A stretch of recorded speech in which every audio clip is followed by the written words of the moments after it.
And it was thick and black and wide, and you just knew that it was coming. That's what Dan Gaffey saw coming towards his family of 8 in River Plantation. I looked at him square in the eye, so to speak, and I said, it's going to hit us. Donnie Ballou up the street took the hit right after him. Total devastation. We lost everything. The Gaffey's master bedroom closet.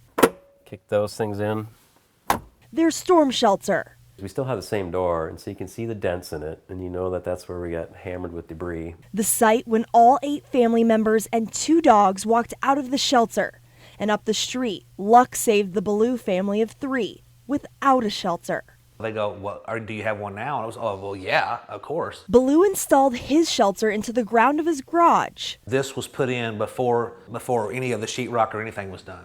To give you some perspective of how deep the Ballou shelter is, I'm 5'7". About 8 of me can fit inside their shelter. And in a storm, if the entire house were to collapse on top of their shelter, they wouldn't get barricaded inside because this door recesses into itself. The number one focus for me at the time was to get this regardless if there was a rebate or not, because I had to have a secure area for my family. The Department of Emergency Management started a program in 1999 offering rebates to Arkansans who install storm shelters.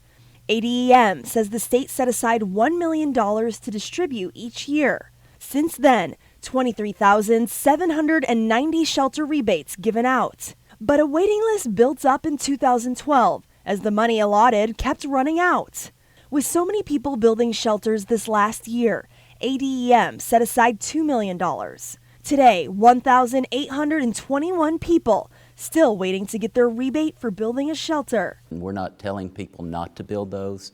It's just that we're not going to be able to assist with the funding of those. David Maxwell, the director of the State Department of Emergency Management, says the government stopped the shelter rebate program last summer. It was no sooner that you heard that it was available than you hear, it's already gone. Governor Asa Hutchinson says the program's success is what led to its shutdown.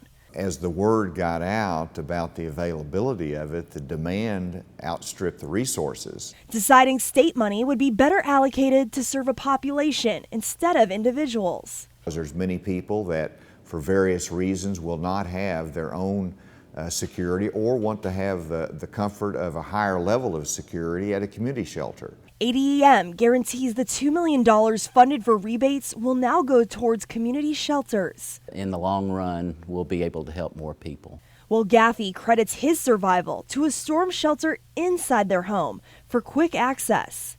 Even if it's just 30 feet, that just felt like an eternity for us. I think partly we were just so thankful to have something you could literally walk into. ADEM says they are not going to start paying their new community program until the waiting list is paid off. And this is going to be a long-term process. Maxwell expects at least a year until the community shelter program starts. Don't wait to that day to where you get lucky like we did. Speaking from experience, Ballou says find a way to budget in a storm shelter. If it means selling something, you got to do it. In Faulkner County, Marielle Mohs, KTHV 11 News.